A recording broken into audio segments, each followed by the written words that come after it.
Bonjour à tous, bienvenue cet après-midi au Transfo, bienvenue à ceux qui sont ici sur site et bien bienvenue à vous tous qui êtes très nombreux à nous suivre en webinaire pour cette belle après-midi qui s'ouvre et sans plus attendre, je laisse Lotfi Ouanezar qui nous accueille chez lui nous dire quelques mots de bienvenue.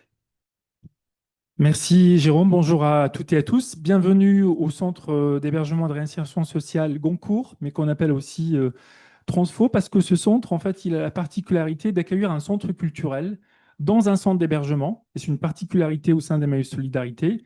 Ici, 54 personnes habitent, 34 hommes et 20 femmes. Et aussi, ce centre d'hébergement, il a une particularité, il accueille 5 places avec des personnes avec animaux. Et quand on sait effectivement la rareté de ces places, donc c'est très précieux de voir ces places adaptées pour des personnes qui sont à la rue, parce que parfois, l'animal peut être un frein. Je remercie les équipes d'Emmaüs Solidarité ici présentes qui ont travaillé pour préparer cette table ronde. Je salue encore nos invités. Je crois qu'on va avoir une table ronde de qualité. Emma Kos, Renaud Père, Pascal Brice et des partenaires effectivement qui sont présents ici physiquement, mais aussi de l'autre côté de l'écran. C'est un sujet majeur parce que la politique du logement d'abord est une politique majeure de notre nation. On a beaucoup eu de débats, d'échanges depuis maintenant plusieurs années. Nous, on gère beaucoup de centres d'hébergement, mais comme on dit, l'hébergement n'a de sens que s'il est suivi par du logement, et du logement aussi de qualité et partout. Et donc, c'est vrai que vous aurez l'occasion de faire un bilan sur ce qui se passe et revenir aussi sur la question de la fluidité qui est très importante. Bonne table ronde et bon débat à toutes et à tous. Merci beaucoup Lotfi.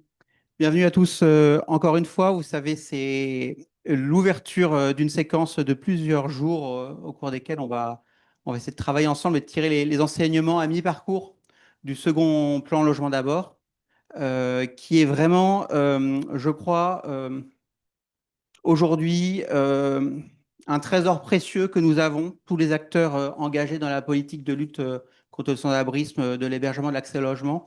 Un trésor que nous avons dans des temps qui sont difficiles, disons-le tout de suite, où tous les jours on sait la pression qu'ils exercent sur les appels au 115, les difficultés aussi de sortie vers le logement. Mais grâce, on peut se dire que jamais, jamais sans doute le logement d'abord, le plan logement d'abord n'aura eu autant de sens et autant d'importance qu'aujourd'hui. C'est surtout pas un satisfait que de se le dire, hein. Je crois que tout le monde ici est très conscient de ce qui reste devant nous et des enjeux pour demain. On est clairement projeté sur la suite, mais ça a une grande vertu de faire ce premier bilan du logement d'abord à mi-parcours. C'est quand même de prendre conscience du chemin parcouru, des résultats et de voir l'impact d'une action et d'une mobilisation, hein. On y reviendra, j'y reviendrai juste après avec quelques chiffres un peu plus détaillés. Lorsqu'on compte, lorsqu'on fait le bilan là, depuis janvier 2018, c'est plus de 710 000 personnes qui étaient à la rue, qui étaient en structure d'hébergement, qui ont pu être orientées vers des solutions de logement ou de logement adapté. 710 000 personnes, c'est pas rien, c'est quand même un vrai résultat, sans minorer encore une fois ce qui reste à faire devant nous. Mais ça permet aussi de reprendre confiance dans ce que c'est qu'une action publique, dans ce que c'est qu'une action engagée. Derrière la permanence de besoins très importants, il y a quand même des résultats et quand même des choses qui avancent. Et finalement, quand on se donne aussi les moyens d'une ambition avec des objectifs volontaristes, un portage à haut niveau, hein, c'était une priorité très forte du président de la République, des premiers ministres et des ministres du logement successifs. Lorsque derrière tout le monde se met en mouvement, des services de l'État vers tous les partenaires, on arrive quand même à avoir des résultats. Et avant d'en venir du coup, à ces quelques présentations des résultats, euh, ça me semble aussi très important de dire en ouverture combien ils tiennent aussi à une manière de travailler ensemble, très collective, très liée au territoire, très connectée avec les territoires, très partenariale. Cette dimension territoriale, partenariale, elle est évidemment fondamentale pour trouver des solutions de logement, parce qu'on sait que c'est tous les acteurs qui doivent contribuer, tous les réservataires, mais aussi pour trouver, innover, trouver des dispositifs innovants d'accès au logement. Et vous le verrez, on met en ligne un bilan à mi-parcours, hein, accompagnant le lancement de cette séquence. Et ce bilan derrière les chiffres, il est rythmé par plein de présentations d'initiatives locales, d'initiatives territoriales, qui sont vraiment là pour nous rappeler à chaque fois combien c'est un effort collectif, combien c'est un effort qui est porté par une énergie qui vient du bas, et puis aussi pour donner des idées, nous inspirer. Donc, je parlais d'efforts collectifs et c'est évidemment l'occasion pour moi de remercier très vivement et saluer la présence cet après-midi des intervenants qui illustrent bien ce tour de table très collectif. Emmanuel Cos pour le l'USH, Renaud Père, Métropole de Lyon, Pascal Brice pour la FAS. Merci à vous. C'était important aussi de pouvoir lancer cette séquence avec ces regards croisés. Ça me permet aussi de saluer plus globalement l'ensemble des acteurs, des partenaires qui ont travaillé à tous les événements des jours qui suivent. Hein, je pense en particulier aux acteurs du logement d'insertion, avec une table ronde dès demain. Je pense aussi aux acteurs du Chez Soi d'abord France, et puis à tous ceux qui, dans la prochaine semaine, vont démultiplier les efforts et les occasions de présenter tout ce qu'on peut tirer du plan logement d'abord. Euh, Vous le savez, ce qu'on porte à la DIAL depuis maintenant plusieurs années sous l'impulsion de la ministre du Logement se résume en un mot. Ce mot, c'est une ambition. C'est une ambition pour la politique publique, c'est une ambition pour les personnes qui sont à la rue, et c'est aussi une manière de se dire entre nous, voilà, avec simplicité, une forme de modestie, mais quand même beaucoup de résolution, qu'on ne se résigne pas malgré les difficultés du contexte. On porte une feuille de route très forte de transformation sous plein d'angles différents, du secteur de l'hébergement, de l'accès au logement, très au-delà du plan logement d'abord. Et c'est aussi important quand on se donne ces ambitions d'avoir des moments de rendez-vous et puis de faire le point un peu lucide sur ce qui a pu avancer, ce qui est dans les temps, et puis là où il nous reste des efforts à faire. Euh, il y a eu deux lignes directrices un peu structurantes quand on a lancé le deuxième plan logement d'abord, qui s'appuyait déjà sur les résultats la première de ces lignes, c'était d'ouvrir la focale, de travailler bon, sur la prévention, d'embarquer la veille sociale, ce premier niveau de réponse aux personnes, travailler sur l'accompagnement social. Donc, on a essayé d'ouvrir la focale par rapport au cœur historique qui est fondamental, évidemment, qui est celui des attributions et de la production. Et puis, la deuxième ligne directrice, c'était aussi d'arriver à faire le cercle des acteurs du logement d'abord par rapport à une initiative qui a été très portée au début par voilà, un petit nombre d'acteurs très engagés et puis qui, à force de résultats, a réussi à essaimer. Il y a vraiment une communauté d'acteurs du logement d'abord qui est très structurée.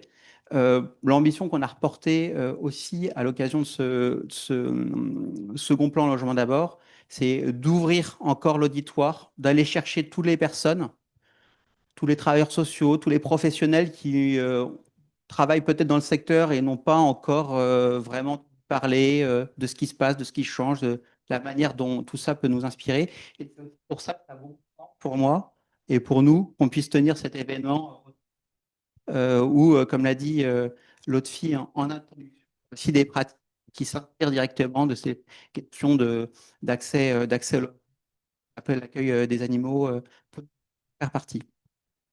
Donc c'est heureux que je forme au lancement de cette semaine, qu'on puisse ouvrir le plus large possible l'auditoire et arriver à saisir cette occasion de parler, de nous adresser à ceux qui n'ont pas forcément entendu parler jusque-là du logement d'abord. Ces quelques mots introductifs ayant été faits, je vous propose de vous présenter euh, quelques, quelques chiffres. Pour résumer, je vous ai dit, on rend des comptes, on fait le bilan, vous le verrez en détail, mais c'est normal aussi de le poser en lancement de la séquence. Là, on en est à mi-parcours de logement d'abord. Je vous disais 710 000 personnes, plus de 710 000 personnes qui ont accédé au logement, soit depuis l'hébergement, soit depuis la rue. Et puis, on compte aussi évidemment les sorties, la rotation dans le parc de pension de famille en intermédiation locative. C'est un résultat qui est important. Ce qui est aussi important, c'est de voir que les chiffres ont continué de progresser euh, au fil, euh, au fil des ans. Et puis, ce qui est important aussi, je vais l'illustrer juste après, c'est que même si la dynamique, elle est plus aussi forte qu'au tout début, ça se maintient à très bon niveau. Et ça vient directement illustrer ce que je disais sur les bénéfices et les vertus d'avoir un plan, une démarche très volontariste et très portée par l'ensemble des acteurs.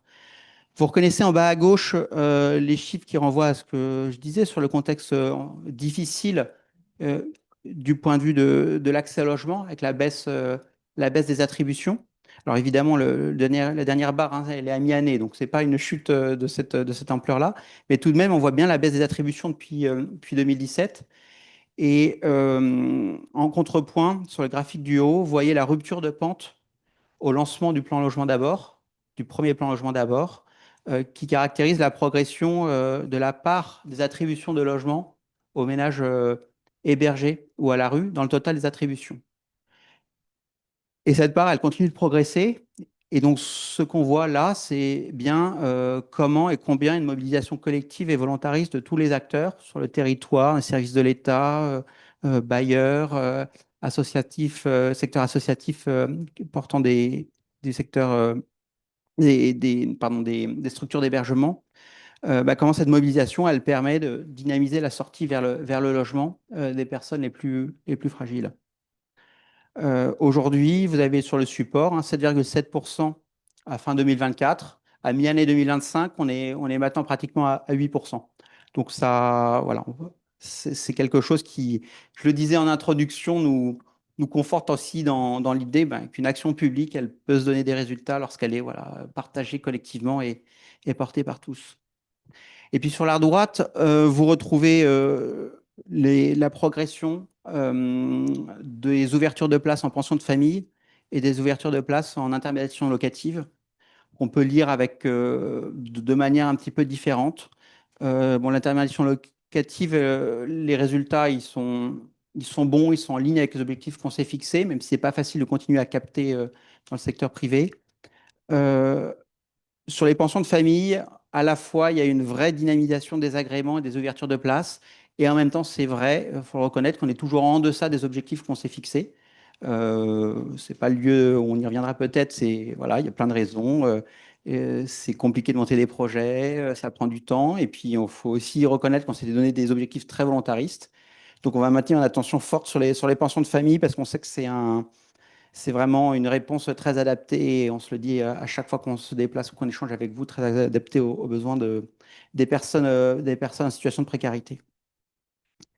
Je vous assomme pas de chiffres, vous retrouverez tout en ligne sur les petits supports qu'on va publier en forme de bilan. Quelques mots sur un volet plus qualitatif sur ce qui a été réalisé. Là encore, vous retrouvez tout le détail. Je parlais de production, on a parlé de pension de famille. C'est l'occasion de citer les résidences sociales, puisque la création de places et les agréments en résidence sociale ont été intégrés au second plan logement d'abord. Il y avait un objectif de 25 000 qui est atteint à la moitié à mi-parcours. Donc on est sur la bonne voie, avec en plus des évolutions assez majeures cette année pour ceux qui le savent, notamment à la réforme de la GLS qui doit nous aider en ce sens. La politique de prévention des expulsions locatives, qui a été très fortement relancée par notre ministre du Logement à l'occasion de l'Observatoire des impayés locatifs qui est réuni au mois d'avril, et on a préparé un quatrième plan de prévention des expulsions locatives qu'on est en train de finaliser et qu'on espère pouvoir lui soumettre à un ministre qui prendra la suite, si c'est le cas, dans les prochaines semaines. Euh, le plan d'action santé mentale dans le logement, c'est l'occasion de souligner le travail partenarial qui a été fait avec l'USH sur le sujet et évidemment les ouvertures de places au titre du chez-soi d'abord, qu'on a pu continuer de porter, de préserver et qui nous permettent de continuer de répondre à ces demandes de plus en plus nombreuses, de réponses très spécifiques à des prises en charge euh, pour les personnes qui ont souffert de troubles psy les plus importants partout sur le territoire, avec, vous le savez, une orientation vers le public jeune, d'une part, et puis d'autre part, et des places de chez soi d'abord tournées vers les villes, les petites villes ou le secteur rural. Puis évidemment, au cœur de ce second plan logement d'abord, tout l'investissement sur les SIAO. Je ne reviens pas là en détail sur le renforcement des moyens des SIAO, le travail sur la gouvernance, la diffusion des conventions type en début d'année, qui est un outil important pour structurer le déploiement des SIAO comme plateforme de coordination territoriale, et son symétrique, qui est l'investissement sur les systèmes d'information. La poursuite du soutien aux territoires de mise en œuvre accélérée, qui sont vraiment nos têtes de pont territoriales, comme je le disais tout à l'heure. Et puis, je ne reviens pas plus ici sur le logement, l'emploi et la santé, parce que je pense qu'on aura l'occasion d'y revenir dans le cours des échanges. Et puis, pour aller au bout de l'exercice, évidemment, je termine sur ce qui nous reste à faire, ou sur les actions sur lesquelles on est resté jusque-là un peu en retrait et qui vont concentrer aussi notre énergie pour les 2, 3 prochaines années. Donc, on va poursuivre la vigilance, le soutien, l'animation avec tous les acteurs ici présents sur l'ouverture des places de pension de famille. J'en ai dit un mot tout à l'heure. L'Observatoire du sans-abrisme, c'est vrai, jusque-là, on n'a pas réussi à trouver la bonne formule pour répondre à cet engagement qui a été pris, mais je suis en mesure de dire on a avancé depuis, et que d'ici les prochaines semaines, on sera en mesure de de proposer une manière voilà, de structurer une capacité de documentation du sans-abrisme, des trajectoires des personnes. Et on va continuer aussi de travailler à la compréhension en profondeur de ce qui se joue, en lançant une évaluation de grande ampleur de type suivi de cohorte, du logement d'abord, pour suivre aussi le devenir des personnes dans la durée, et compléter ces chiffres qu'on voit, mais qui sont en fait des chiffres où on compte le passage, la sortie, mais ensuite on n'a pas la vision.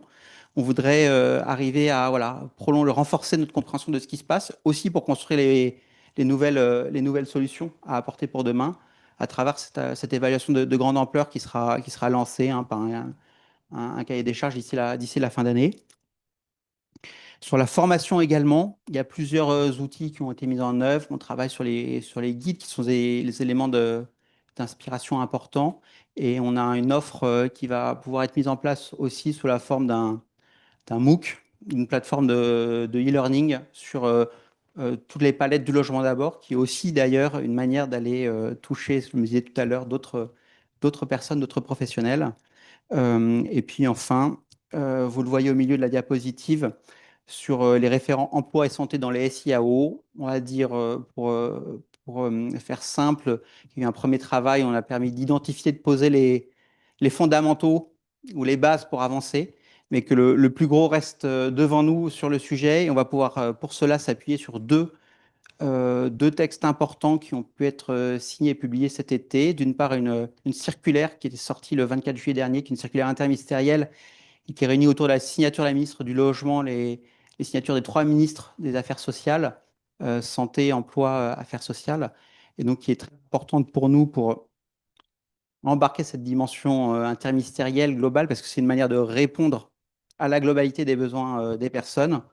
Et puis avec l'emploi, là aussi, on va pouvoir s'appuyer sur une bonne dynamique, fruit d'un travail de plusieurs mois qui se concrétise là aussi par une convention entre les 2 ministres en charge, avec France Travail et un ensemble d'acteurs engagés de l'emploi. Donc voilà, ça nous laisse de beaux sujets de travail devant nous pour continuer de nous concentrer sur la mise en œuvre jusqu'au bout du logement d'abord, et poursuivre cette dynamique engagée et portée grâce à la mobilisation de tous. Donc merci à tous. Merci encore à vous de nous avoir rejoints cet après-midi pour cette première table ronde. Et sans plus attendre, je passe la parole à Manon Huré, qui est notre directrice de projet Logement d'abord au sein de la DIAL, et qui va prendre la suite de l'animation des échanges. Merci beaucoup. Eh ben, merci beaucoup, Jérôme, pour la présentation de ces résultats du deuxième plan Logement d'abord. Ce que je propose, c'est de passer tout de suite la main à nos partenaires avec en réaction une première question pour vous, Emmanuel Cos. Avec votre double casquette de présidente de l'USH et d'ancienne ministre du Logement, qu'est-ce que vous retenez du plan Logement d'abord depuis son lancement il y a 8 ans? Alors, tout d'abord, bonjour à tous, à toutes et à tous, pardon, et ravi d'être ici dans un centre d'hébergement que je connais bien, mais j'en profite pour saluer les équipes d'Emmaüs Solidarité et dire aussi qu'à chaque fois qu'on a un centre d'hébergement qui fait autre chose, enfin, en plus de l'hébergement, il fait autre chose, je pense que c'est aussi une manière de gagner la bataille pour l'acceptation de nos centres. Et je remercie Emmaüs Solidarité de nous pousser à ça. Parce qu'ici, il y a, comme ça a été dit, un enjeu culturel très important.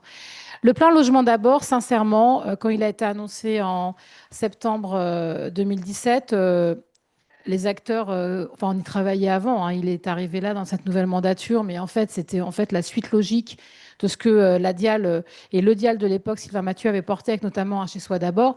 Donc c'était extrêmement bienvenu, intelligent, et je pense que ça nous permettait de faire un changement d'approche, et c'est pour ça qu'on était un certain nombre évidemment à le trouver très intéressant et offensif. Et d'autant plus parce que ce plan, il arrivait à un moment où tous les acteurs étaient convaincus qu'avoir du logement social spécifique avec une dimension de prise en charge des gens qui sortent de la rue ou des situations de précarité, ça fonctionnait.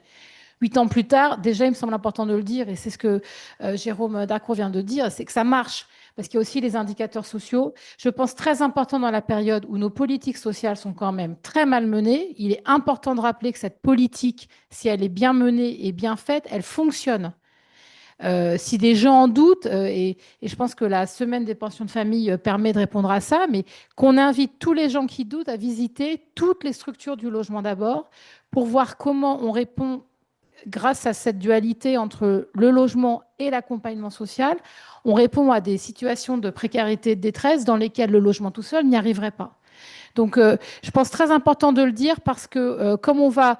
Je voyais que Jérôme, dans les dernières choses à faire, il y avait l'idée d'avoir encore des indicateurs de performance. Sincèrement, je pense qu'ils existent déjà. Et faisons attention à ce piège-là, que ce soit toujours à nous d'apporter la preuve que nos politiques sociales fonctionnent. Parce que dans le contexte actuel, c'est important. Donc le logement d'abord, ça a été, me semble-t-il, intelligent, formidable et surtout, même si ça a été long au départ dans la mise en œuvre, ça a poussé tout le monde à avancer. Le paradoxe, il est qu'en même temps qu'on fait le logement d'abord, où on dit il va falloir produire du logement très social, encore plus social que prévu, avec des loyers encore plus spécifiques, c'est le même moment où le même gouvernement tape sur les bailleurs sociaux. Faut quand même réaliser ça, c'est-à-dire que les mêmes personnes ont réussi à porter un plan extrêmement ambitieux et intelligent et en fait à l'handicaper dès le départ. Il faut dire les choses très clairement. Je pense que si on a tenu bon collectivement sur la production des logements sociaux, pensions de famille, résidences sociales, résidences accueil, etc., et qu'on a essayé de faire au maximum de la production, donc d'un logement très social, vraiment ciblé pour des publics avec très peu de revenus, c'est, il me semble, parce que le mouvement HLM s'est dit qu'il fallait sauver ça malgré les difficultés globales. Et moi, en plus, depuis 2020, depuis que je suis arrivée à la tête de l'USA, j'ai eu à cœur d'encore plus développer cette politique-là au sein des organismes de logement social. Mais je le dis quand même, c'est assez paradoxal. Et c'est vrai que il faut qu'on fasse avec cette contradiction. La Dial n'y est pour rien. Le ministère du Logement, d'ailleurs, n'y est pas pour grand-chose non plus. Mais quand même, quand vous avez du mal à produire du logement social, à la fin, vous avez du mal à produire les pensions de famille qu'on devrait produire. Donc, je pense que ça, c'est la première limite. Un second point que je voulais dire, c'est que il s'est passé quelque chose d'assez extraordinaire, si je peux parler ainsi, pendant la première période du confinement du Covid. Moi qui suis parisienne et francilienne, c'est qu'on a mis tout le monde à l'abri, qu'on a trouvé des solutions pour tout le monde. Ce qui en soi, objectivement, moi, je ne savais pas si ça serait possible un jour. Mais pourtant, c'est ce qu'on a vu. Alors, avec des... Mais en tout cas, enfin, on sait bien, il y avait des opportunités hôtelières. C'était lié à l'engagement aussi très fort du ministre du Logement de l'époque et de toutes les associations qui ont déclaré qu'elles étaient présentes pour faire ça dans une situation sanitaire très difficile. Mais on y a réussi. Et donc, je pense que cette preuve-là, pour moi, elle dit aussi pourquoi il est absolument nécessaire que le plan logement d'abord continue et soit amplifié. Parce qu'en réalité, à situation exceptionnelle, on est capable de prendre en charge tout le monde. Et y compris, ça a permis, au-delà de la mise à l'abri, on a pu loger considérablement des personnes à l'issue de cette période transitoire, aussi grâce à l'État local qui nous a accompagnés sur des structures d'hébergement et qui nous a très bien financés et sur lesquelles on a pu avancer. Donc, c'est vraiment... je le dis parce que à ce moment-là, moi, je me suis dit que finalement, il y a des choses qui étaient possibles. Ce n'était pas juste une utopie. Et c'est pour ça que... en tout cas pour nous, du point de vue des acteurs du logement social. Après, je pourrais pointer plein de limites et tout ça, mais avoir cette politique spécifique portée par une administration, si je fais une direction, si je peux parler ainsi, qui est quand même interministérielle et donc qui n'est pas que le ministère du Logement, qui nous a quand même débloqué un certain nombre de projets parfois parce que c'était très, très compliqué. C'est vraiment un point positif. Et autant, vous le savez, je peux avoir des critiques très fortes sur la politique du logement depuis 2017, mais ce sujet-là, il est essentiel d'une part de le soutenir, de le conserver et de l'amplifier, et surtout dans la période actuelle. Parce que malgré ces bons chiffres, nous, ce qu'on voit, c'est une précarité croissante en fait, des publics dans la demande HLM, et y compris dans les personnes qui rentrent dans les structures spécifiques, on a des gens encore plus précaires qu'avant. Donc ça veut dire en fait que le besoin est vraiment très fort. Ok, merci beaucoup, Emmanuel Cos. Pascal Brice, peut-être vous passez la main pour nous dire ce que vous retenez du logement d'abord.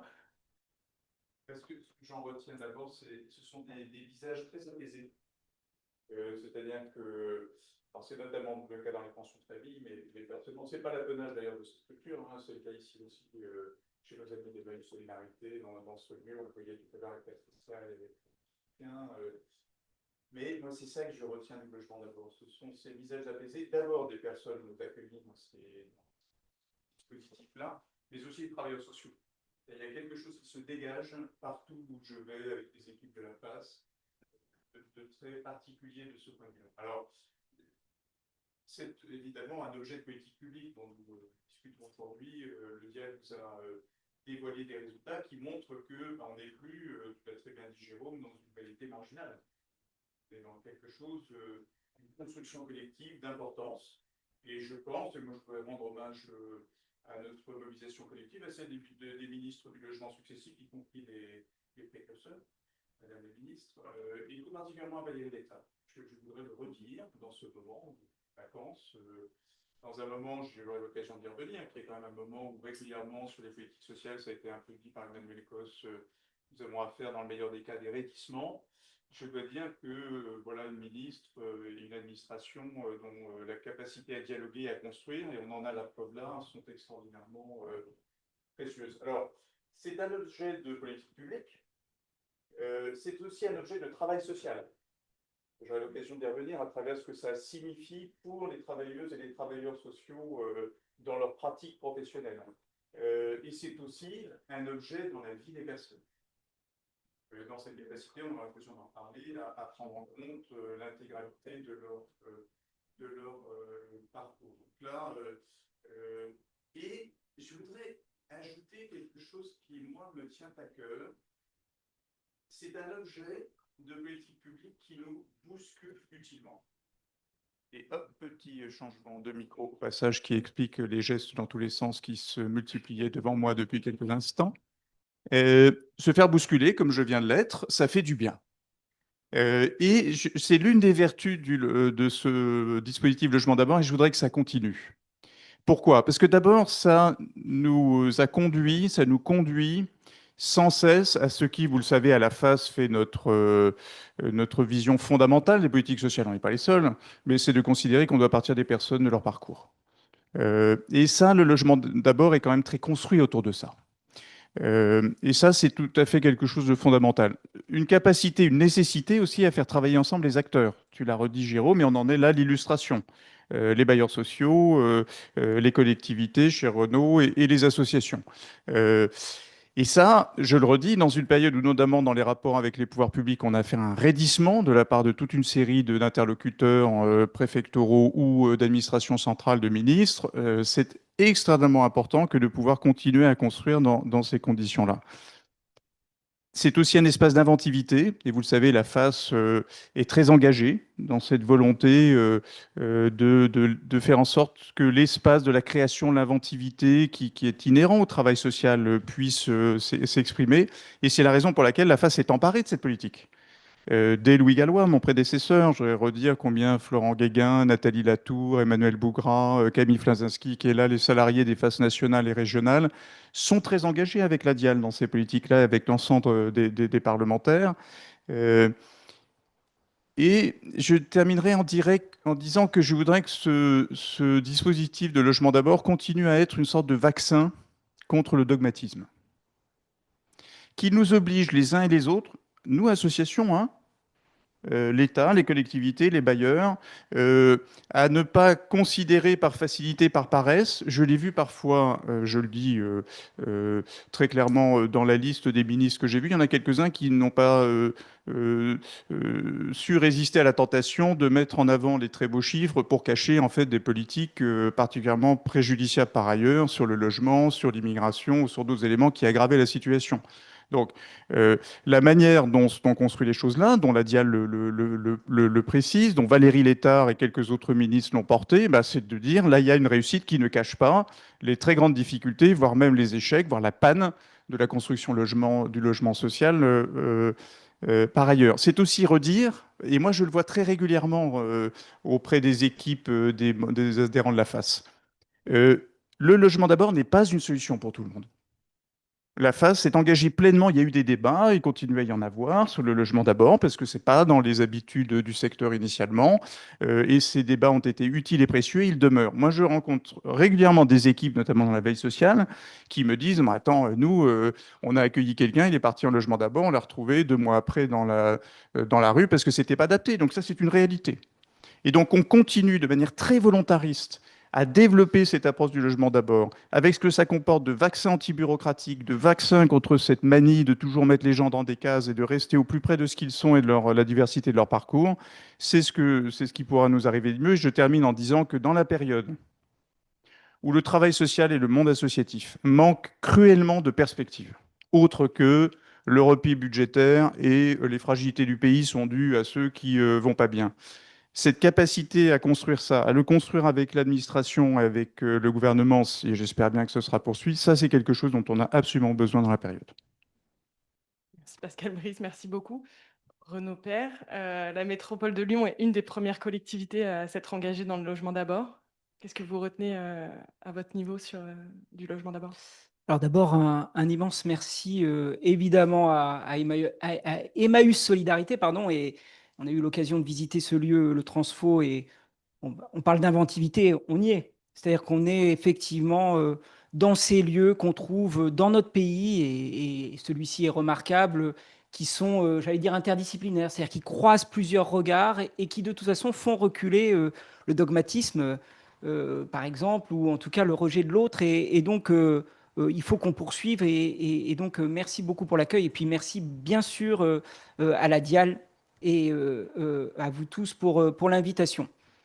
Je vais y venir tout de suite, enfin, je vais y venir très rapidement sur ce que cela nous permet de faire à Lyon, dans la métropole de Lyon.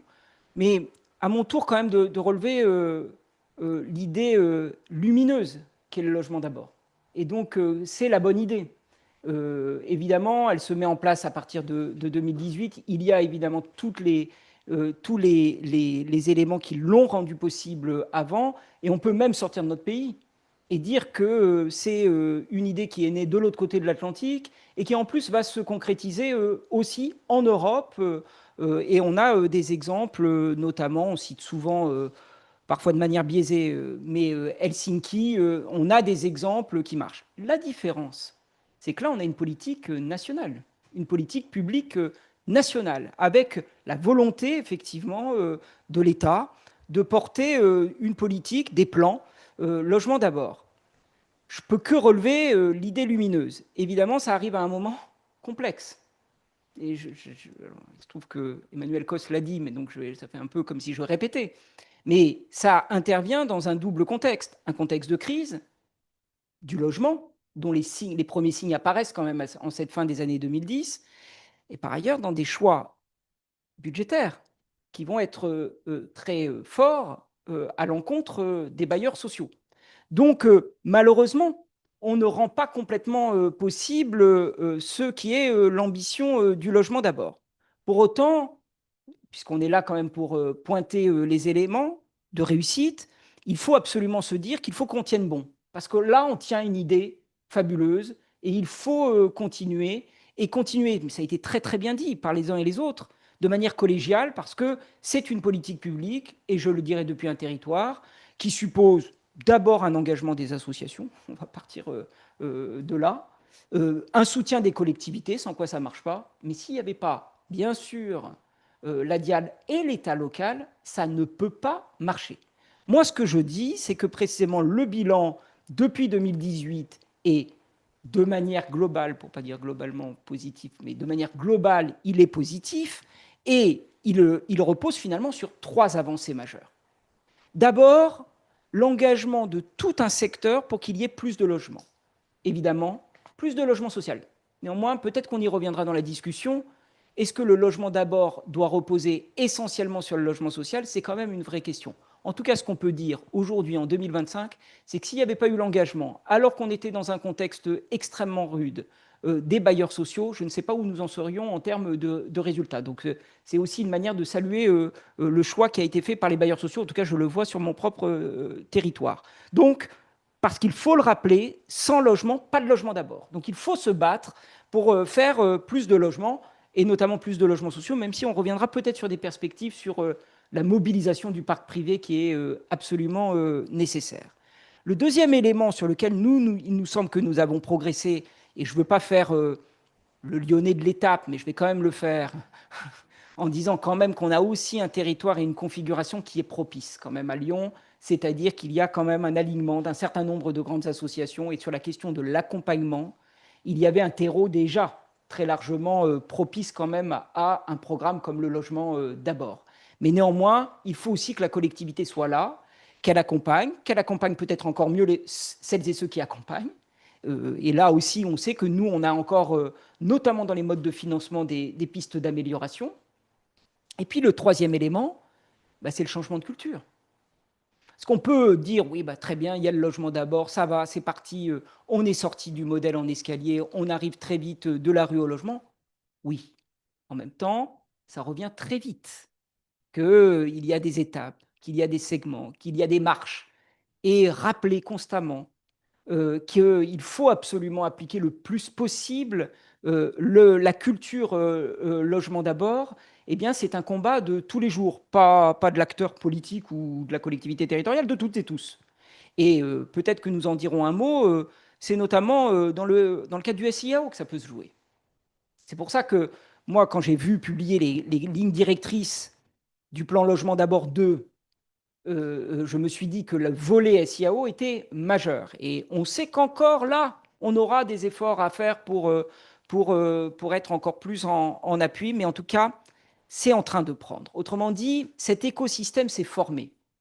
Et c'est ça qui est le plus solide. Ensuite, on pourrait évidemment parler de résultats. Moi, je suis extrêmement fier, effectivement, des trajectoires, enfin, des dynamiques. Quand vous voyez que par le SIAO, par l'orientation, et qu'il y a eu 1000 sorties vers le logement en 2024, vous voyez sur notre territoire qu'on est dans une accélération, en tout cas une augmentation, et qu'on va dans le bon sens. Alors bien sûr, mais on est dans un secteur, le logement, où soit on regarde le verre à moitié vide, soit à moitié plein. On doit se réjouir en tout cas des trajectoires, des dynamiques, et c'est bien ça que je retiens. Après, on ne peut pas mettre de côté, et je finis vraiment là-dessus, sur le fait que, vous le savez, on est dans un changement de culture. Ça ne s'est pas fait en claquant des doigts, ni au début, dans la première moitié des années 2010, ni en 2018. Ça n'est toujours pas fait, et pour autant, il y a une urgence. Quand vous avez 24 000 mal logés dans la métropole de Lyon, vous savez malheureusement qu'il faut poursuivre cet effort structurel, systémique, qu'est le logement d'abord, mais qu'il faut répondre à l'urgence, et vous le savez très bien. On est tous dans la même situation.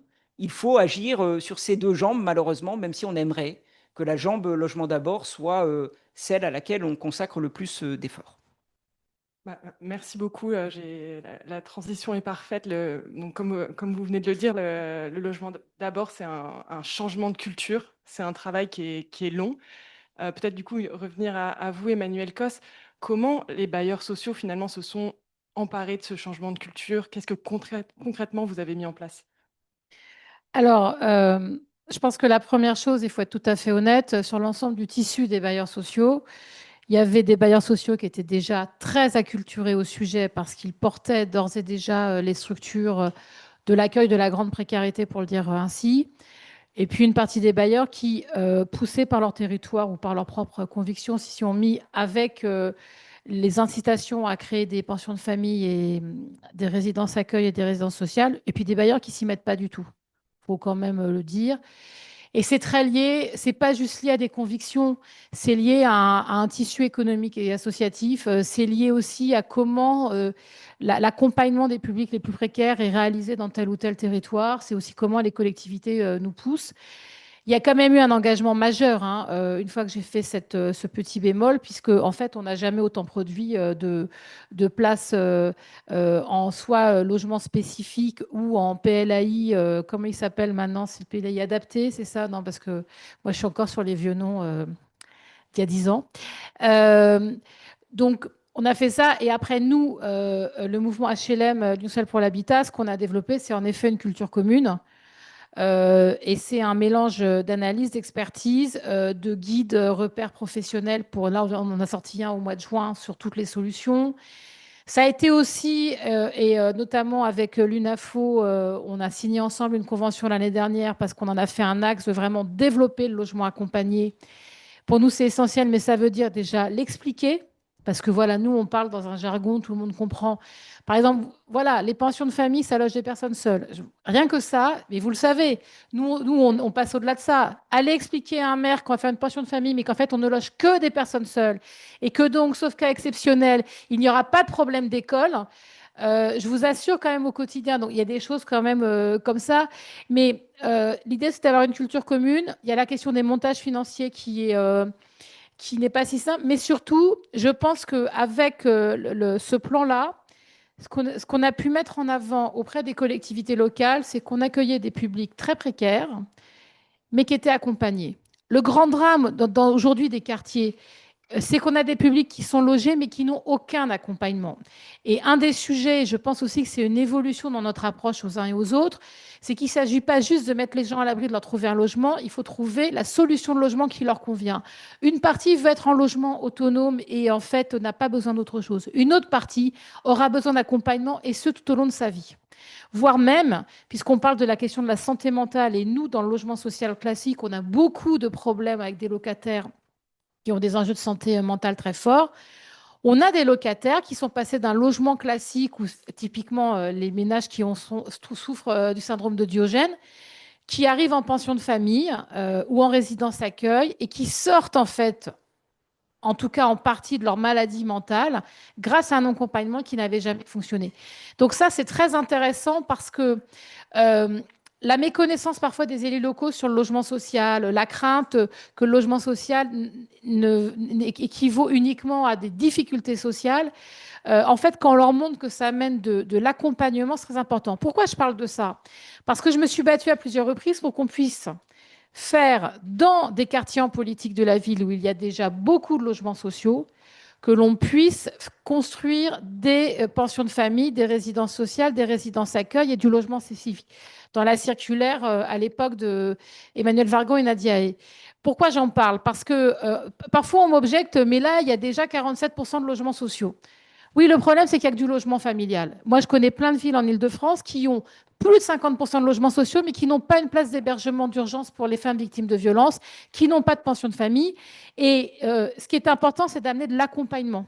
Donc ça, c'est la première chose qui me semble très importante. La seconde, donc le fait qu'on a amené beaucoup de culture professionnelle, qu'on a fait cette convention avec l'UNAFO, qu'on a signé récemment une convention sur les publics sortant de l'ASE, qui est aussi un enjeu essentiel, notamment dans les publics que l'on trouve à la rue, et qui nous a permis d'avancer. Puis après, il y a tous les enjeux de montage financier. Sincèrement, c'est vrai que les chiffres sont bons. Moi, j'ai repris là, les chiffres sur les attributions réalisées dans le logement social. Il y a une comparaison entre 2018 et 2022 qui montre quand même qu'on augmente de 43% ces attributions. Et sur les publics hébergés sans abri qui sont dans les attributions totales, le nombre a doublé. Même, je le dis, même l'année dernière où en fait on a perdu quasiment 100 000 attributions par rapport au passé, mais en fait ce pourcentage augmente.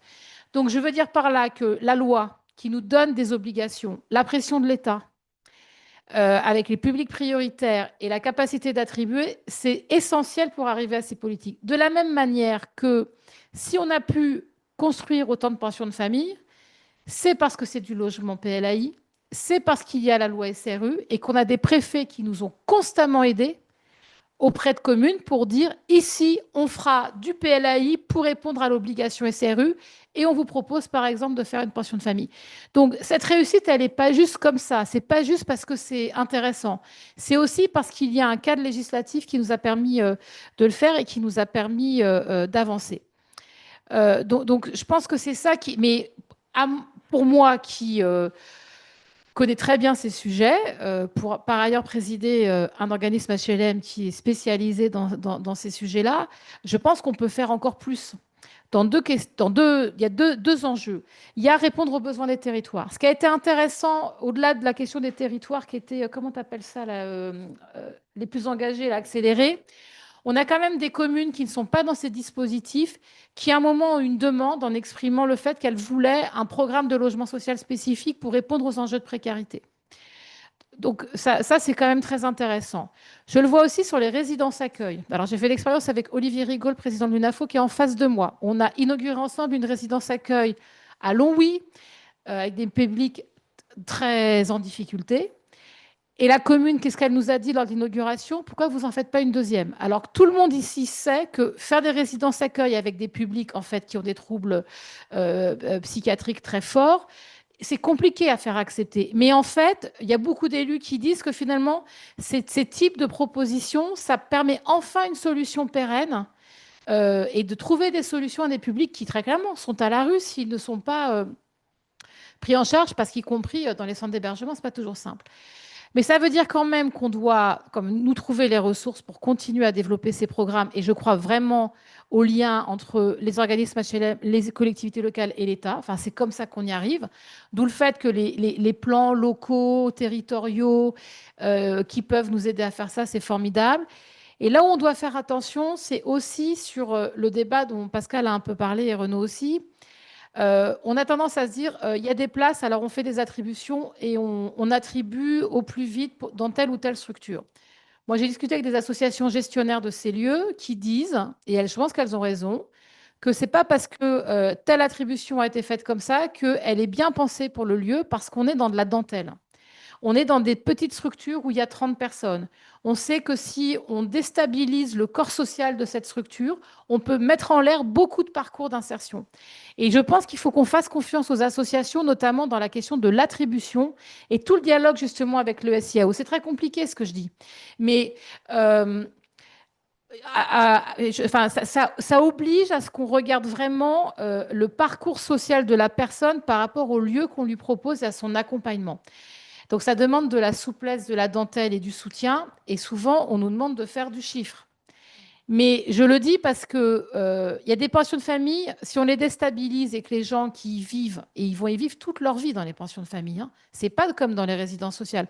Nous, on a des gens qui sortent de la rue, ils vont terminer leur jour dans ces pensions de famille. Il faut qu'on leur assure une stabilité affective, sociale et qu'ils soient bien dans ces lieux. Donc, il faut qu'on fasse très attention à ça parce que parfois, certains préfets nous poussent en fait à juste être dans des pourcentages. Et ça, je pense que c'est un problème. Et enfin, je termine là-dessus. Le gros sujet qui est assez paradoxal, c'est que donc on nous pousse et on y va à développer le logement dit accompagné, spécifique, etc. Et statistiquement, il n'est plus suivi par l'État. Donc je le dis ici parce que la DIAL n'y est pour rien, mais je le dis ici parce qu'il y a beaucoup de gens qui nous écoutent. Si on ne suit pas statistiquement où sont ces logements, quelle est leur surface, en fait, qu'on ait le registre des logements accompagnés comme on a le RPLS, puisqu'en fait c'est un fichier qui s'appelle Selfie qui est en train de disparaître, ce n'est pas possible. De la même manière que j'ai appris hier que le SDES, donc qui fait les statistiques pour le ministère du Logement, a prévu dans son scénario de production de logements à terme qu'on va réduire le sans-abrisme en 30 ans. Ça, c'est un choix statistique qui a été fait, je l'ai appris hier, ce qui explique qu'on a des désaccords avec le ministère sur les chiffres à produire sur le logement très social. Pourquoi je vous parle de ça? Aujourd'hui, on a besoin de nourrir la connaissance sur ce qu'on fait. Donc, la DIAL suit nos agréments et tout ça, mais on a besoin absolument de nourrir la connaissance sur le logement accompagné et l'accueil des plus précaires. Et donc, ça veut dire que la politique, c'est aussi nourrir l'outil statistique et pas simplement être dans des politiques volontaristes. Parce que quand vous commencez à ne plus suivre un indicateur, ça veut dire que vous êtes en train de tuer la politique. Merci beaucoup.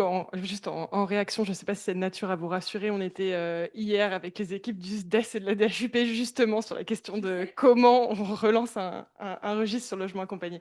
Enfin, de vos propos, ce que je retiens, c'est quand même que l'accompagnement finalement et un accompagnement personnalisé et ajusté aux besoins, c'est quand même la clé du logement d'abord.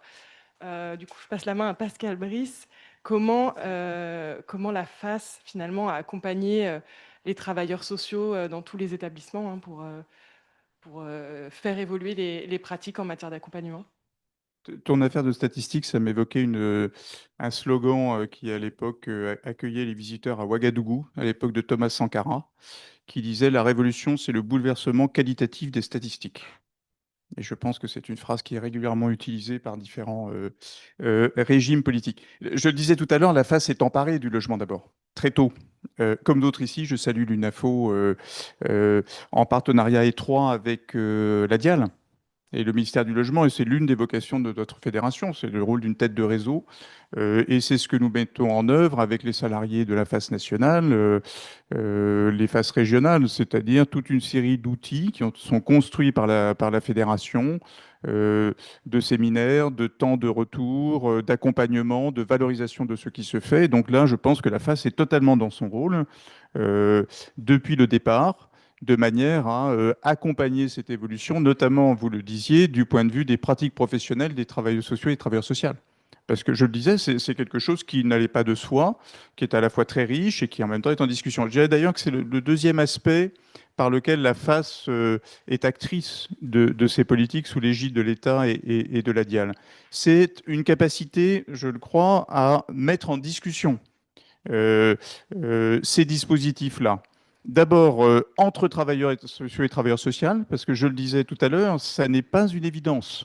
Je le disais, historiquement, d'ailleurs, on le sait dans notre secteur, alors qui a été naturellement porteur, puisque c'est celui au sein de la fédération qui regroupait la plupart des associations, comme les Solidarités et beaucoup d'autres un peu partout dans le pays, porteuses de la politique d'hébergement et d'action sociale dans ce domaine et de l'insertion.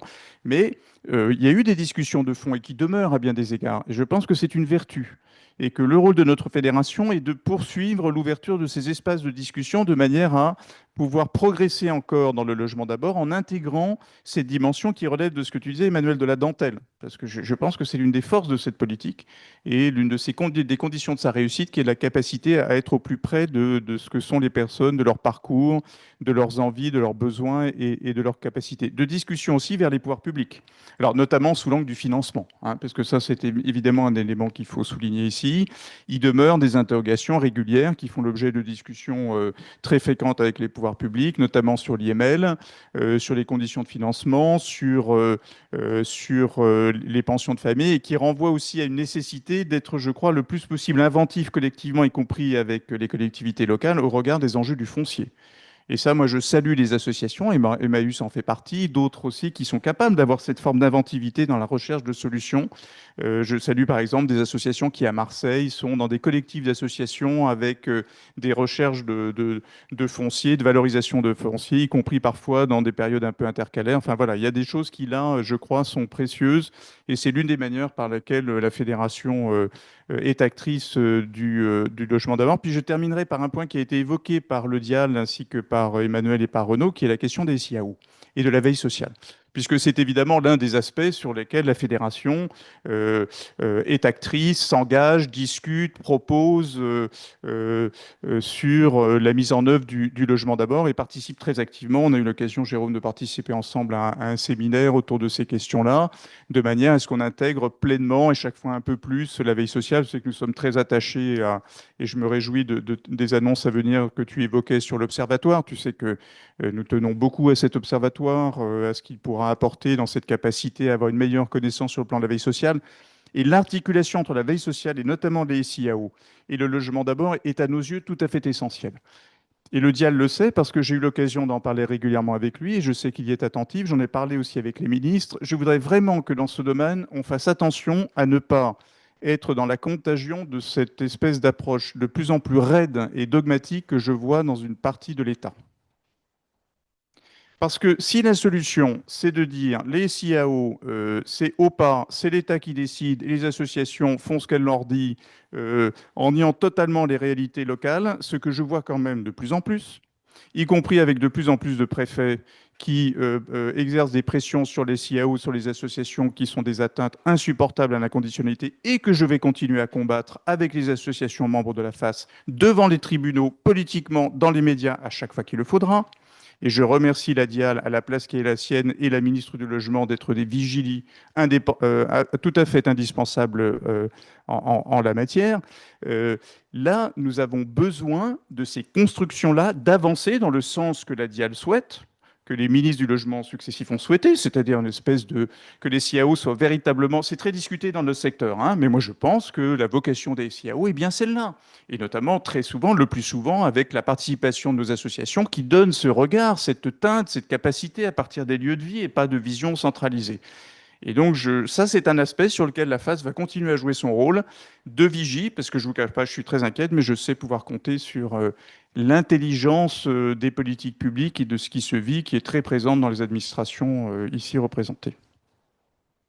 Merci beaucoup. Renaud Père, on parle de dispositifs coups humains, de vigilance à avoir sur les réalités locales. Est-ce qu'il y a des dispositifs que vous avez déployés dans la métropole de Lyon que vous voulez évoquer et peut-être présenter On pourrait en citer beaucoup. Puis je pourrais réagir aux propos de Pascal, parce que comme il a cité Marseille, je suis l'émulation territoriale. Non, mais évidemment, comment on mobilise l'urbanisme transitoire, comment on invente aussi des choses dans des lieux avec les associations. On pourrait en citer, je sais pas, j'ai à l'esprit un lieu, parce que on l'a beaucoup mis en avant, mais je le redis, et puis la visite que nous avons fait tout à l'heure ici m'y a fait penser. Zone Libre, qui est à Villeurbanne, qui est un lieu qui a été un des lieux du logement d'abord, et un des premiers lieux où on pouvait accueillir les personnes, les grands marginaux, avec les animaux, et notamment un chien. Et ça, je me souviens de la première visite, et c'est pour ça que je fais une allusion, évidemment, à une visite que nous avons faite tout à l'heure. Mais voilà. Après, il me semble qu'il faut citer, il y a plusieurs éléments qu'on peut citer, puis j'aimerais vraiment dire deux mots quand même sur les pistes d'amélioration qu'on devrait avoir ensemble, en tout cas les points de vigilance pour la suite, parce que c'est quand même aussi dans cet esprit que nous sommes réunis. D'abord, dire que pour nous, le logement d'abord, avec une métropole qui agit beaucoup sur la mise à l'abri, parce que, faut-il le rappeler, bien sûr qu'il y a eu une augmentation des places d'hébergement, il faut le rappeler sans cesse pour ne pas être dans la caricature. Mais disons que depuis 2022, c'est plus compliqué et que par ailleurs, il faut le rappeler, heureusement qu'il y a les collectivités, jamais tout à fait au même niveau, mais pas dans les mêmes compétences, rappelons-le, qui sont là. Et donc, pour évoquer, la métropole, c'est 3000 personnes mises à l'abri dans l'année. Donc, c'est ça qui est aussi important. Et nous nous sommes fortement engagés, par exemple, dans une politique qu'on appelle une politique d'hospitalité. Dans cette politique d'hospitalité, nous l'avons pensée dès 2020 dans les principes du logement d'abord. Alors bien sûr, ce n'est pas le logement d'abord stricto sensu, ce n'est pas la version maximaliste, donc je ne voudrais surtout pas qu'on le voit comme tel, et notamment parce que souvent, on fait ces lieux dans de l'urbanisme transitoire, et donc le caractère pérenne n'est pas là. Il faut quand même le rappeler, et c'est pour nous d'ailleurs un vrai défi, puisqu'on est souvent sur des périodes longues, et se pose la question de la deuxième génération des sites d'hospitalité. Mais néanmoins, nous les avons pensés dans ces principes-là. Ce que je veux dire par là, c'est bien sûr la clé, le chez-soi. La capacité notamment par rapport aux nuitées d'hôtel de voir les enfants grandir entre eux avec les voisins. Et puis la fameuse question de l'invitation. Peut-on inviter chez soi quand même, qui est un élément majeur. Donc vous dire qu'on avance aussi dans la culture logement d'abord du côté de ce premier accueil. Pas assez encore.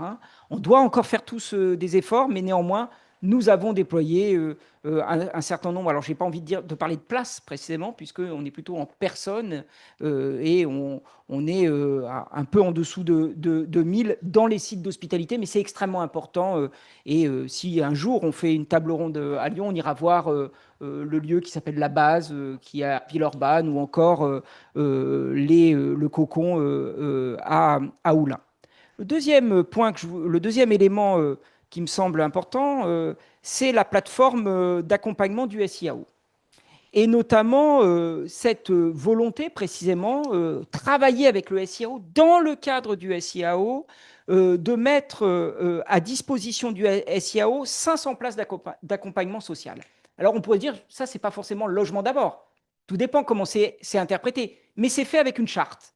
Dans le principe, précisément, du logement d'abord, c'est-à-dire un accompagnement autant que de besoin, aussi longtemps que nécessaire, d'une certaine manière. Et donc, on a cet esprit où on voit bien que notre SIAO, et c'est heureux, évolue et joue un rôle majeur dans la politique de déploiement du logement d'abord. Et puis, je vous ai beaucoup parlé de changement de culture tout à l'heure, et je le crois, ça passe par de la formation. Et quelle fierté quand même que d'avoir sur notre territoire un diplôme universitaire délivré par l'université Lyon 2 et qui est un diplôme universitaire logement d'abord et qui permet chaque année de former des personnes qui vont être les ambassadeurs, d'ailleurs que ce soit des personnes qui travaillent sur notre territoire ou, parce que peut-être qu'on aura le temps d'avoir l'évocation de la scène européenne, où je pense à des personnes qui travaillent dans des réseaux européens, notamment qui viennent se former aussi au logement d'abord. Une fois qu'on a dit cela, on a quand même quelques défis. Le premier, on l'a évoqué, mais on ne peut pas en faire fi, c'est évidemment la connaissance. Pas de logement d'abord, pas de lutte contre le mal logement, sans au moins une base commune, des chiffres communs. De quoi parle-t-on? Quand je vous parle d'hospitalité, évidemment, vous allez me dire peut-être, oui, mais ça, ce n'est pas tout à fait la cible du logement d'abord. Donc, il faut absolument qu'on soit au clair. Moi, je me souviens très bien d'avoir participé, dans le cadre de la présidence française de l'Union européenne, à cette journée qui avait été organisée par portée par Emmanuel Vargon à l'époque, sur la question des statistiques et notamment de la connaissance. Et précisément, quelle grille on applique? Ça, c'est un point quand même sur lequel il faut encore qu'on progresse. On n'a pas la même visée, et c'est pas, je n'y voyais absolument pas un caractère méprisant, c'est loin de là, mais ce n'est pas les nuits de la solidarité qui remplaceront quand même une grille commune nécessaire, et il faut absolument qu'on progresse. Le deuxième élément, c'est les SIAO. Et notamment, j'ai envie de dire, bien sûr qu'il nous faut du logement, j'ai commencé par là, sans aucun doute. Mais enfin, il faut absolument qu'on ait des SIAO renforcés. Aujourd'hui, on bute sur des questions d'orientation. On bute aussi, Pascal l'a dit, sur la question de la philosophie du SIAO, d'une certaine manière. Attention, le SIAO, tel qu'on doit l'entendre, c'est un SIAO de coordination des acteurs. En tout cas, qui doit avoir ce rôle-là. Ce que je veux dire par là, c'est que nos instances doivent être des instances où toutes les associations, et je considère qu'on est sur un territoire à Lyon qui est plutôt favorable à cela. Et notamment, nous participons ensemble, nous avons recruté une nouvelle directrice il y a quelques semaines, et nous l'avons fait main dans la main avec l'État local. Mais il y a cette question précisément de se dire comment on laisse parler les acteurs, et notamment les acteurs associatifs, et c'est majeur. Je le redis, ce ne sera pas une surprise, on a besoin de plus d'ingénierie côté SIAO. On est dans des SIAO qui parfois sont en très grande, parfois quasiment tout le temps, en très grande souffrance dans ce travail de veille sociale, et donc c'est majeur. Et puis, parmi les pistes, les dernières pistes, et vraiment je finis là-dessus, on avancera dans le logement d'abord quand on l'intégrera dans nos textes réglementaires. On a beau avoir des PLA, LHPD, alors on l'a renommé chez nous, parce que vous voyez que j'y arrive pas vraiment, plaide, c'est plus facile pour nous, je le dis tout de suite, mais on a beau avoir nos documents qui vont dire on est dans la philosophie, il y a un moment, si on veut passer une étape, il va falloir quand même qu'on le transforme dans le droit, le logement d'abord. Et ce sera quand même un de nos défis pour les prochaines années. Merci beaucoup. Je pense qu'on est déjà un peu passé dans la partie défis et perspectives de cette table ronde, mais c'est parfait. Emmanuel Cos, peut-être pour rebondir sur les propos de Renaud Père, quels sont pour vous les challenges qu'on doit encore relever pour faire réussir le logement d'abord? Les challenges, ils sont évidemment nombreux. Déjà, c'est s'assurer que la politique en cours est soutenue. On a peu parlé du FNAVDL, donc le fonds d'aller vers et tout l'accompagnement, mais quand même, il y a 2 ans, le financement de ce fonds a été réduit puisqu'Action Logement n'a plus voulu le financer. Je rappelle que les bailleurs sociaux ont remplacé cette contribution parce qu'on estimait que c'était vital. Et je sais que la DIAL, chaque année, doit discuter de ce fonds. Alors que c'est typiquement cet argent, ce budget, il permet derrière de financer des actions, soit envers les locataires HLM, soit des publics à l'extérieur, vraiment sur leur capacité enfin, le soutien pour essayer de les sortir de leur situation difficile. Et typiquement, on peut penser que c'est des petits budgets, mais quand on voit l'efficacité des actions qu'on fait avec ces budgets qui sont objectivement ramenés au budget de l'État, pas grand-chose, il est très important qu'on puisse l'avoir. Et j'en parle parce qu'évidemment, le débat budgétaire ne va pas tarder. Et ensuite, je pense que du côté du mouvement HLM, il faut qu'on arrive à continuer en fait à massifier notre capacité à faire. Et donc, ça veut dire qu'il y ait plus de gens qui soient formés dans les organismes HLM et que tous les organismes HLM soient convaincus qu'il faut investir dans ces politiques-là. Parce que alors, celles et ceux qui font ça tous les jours, ils trouvent ça simple. Mais en fait, quand vous êtes habitué à faire des programmes de logement familiaux classiques, c'est une autre approche. Il y a des territoires où les bailleurs et les associations se connaissent peu. Je pense quand même que grâce au plan logement d'abord et puis aux discussions locales, il y a quand même eu plus de rapprochement, mais il est très important de le faire. Et en plus, je retiens à le dire, le plan logement d'abord, c'est pas que dans les grandes métropoles où on a parfois une visibilité de la très grande précarité. Il y a beaucoup de territoires des villes moyennes qui aujourd'hui réfléchissent à avoir une offre spécifique parce qu'ils n'en ont pas. Mais ça veut dire qu'il faut qu'on amène les savoir-faire. Ça veut dire qu'il faut qu'on ait la meilleure connaissance dans les DDT de ces sujets-là. Et je le dis aussi, parfois c'est compliqué en tant que bailleur social de voir son projet validé par l'État parce que finalement, mais oui, mais pourquoi, vous êtes sûr, alors qu'il y a une politique nationale et que je sais que Claudia avec ses équipes se déplace partout. De la même manière, dans les choses qu'il va falloir, à mon avis, qu'on arrive à changer, c'est parfois quand même une vision de courte vue. Alors moi, je l'ai vu sur certains délégataires d'aide à la pierre, donc qui financent le logement social, où certains bailleurs et associations arrivent avec un projet, par exemple, de pension de famille, et on leur répond: ah non, on a fait notre quota pour les 3 prochaines années, revenez dans 3 ans. C'est véridique, hein. Je ne vous raconte pas ça. Enfin, le diable le sait, parce qu'à chaque fois, après, je l'appelle, je lui dis: c'est quoi ce bordel? On a un projet, la collectivité le veut, comment on y va?